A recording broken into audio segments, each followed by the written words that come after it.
Restorative justice and restorative approaches is a way of bringing people who've been affected and harmed by crime and any antisocial behaviour together as a way of holding the harm of the perpetrator, the offender, to account for what they've done, and allowing the victim, most importantly, giving the victim a voice and bring them to the centre of what's happened, giving them the opportunity to ask questions and get answers from probably the only person that can actually give them the answers that they want and need. I first heard about it purely by accident through talking to a colleague at work, because I'd been trying to resolve the problem that I had for years.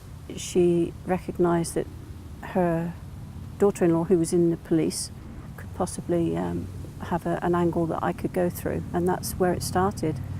And from there on, it just got better and better.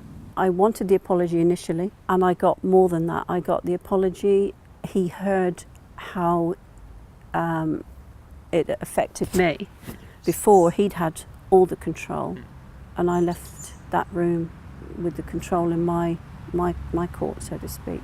You have enough time to make your mind up as to whether it's going to be a good thing for you. For me, each time I met up with with somebody and had a meeting, I went through it. I had that point where I could say, well, do I want this? But it never actually happened. It made me go forward more so, because I was confident that I was going to get what I wanted. Restorative Solutions is a community interest company, so not for profit. We've got a large number of very skilled practitioners who are very highly trained to help particularly victims, and facilitate, if that's what they want, a face-to-face meeting with the perpetrator or other communication. So it doesn't have to end in a face-to-face meeting. It can be an indirect process or the exchange of letters, but a way of asking the victim what they need and helping the victim cope and recover, to use the Ministry of Justice terminology. Police and crime commissioners are elected to be a voice for victims within the criminal justice system. One of the responsibilities that we've now been given by the government is to commission services for victims of crime, and in particular we're also now responsible for restorative justice. So when I was elected, I was very keen to make sure that we had a good restorative justice programme within the county, which I'm very pleased to be launching now.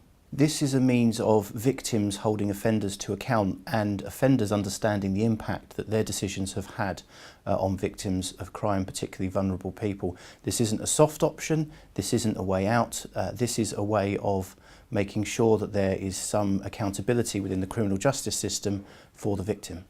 I think that restorative justice is a very important part of the process, particularly if you're a victim of crime, because it can help you to get some closure as to what has happened in your circumstances, but it does also give you the opportunity to try and understand why it might have been that an offender has targeted you and your family. So do have a look at this as a potential option. There is no obligation upon you to do so, but it is one of the ways in which you can get some justice further after the event.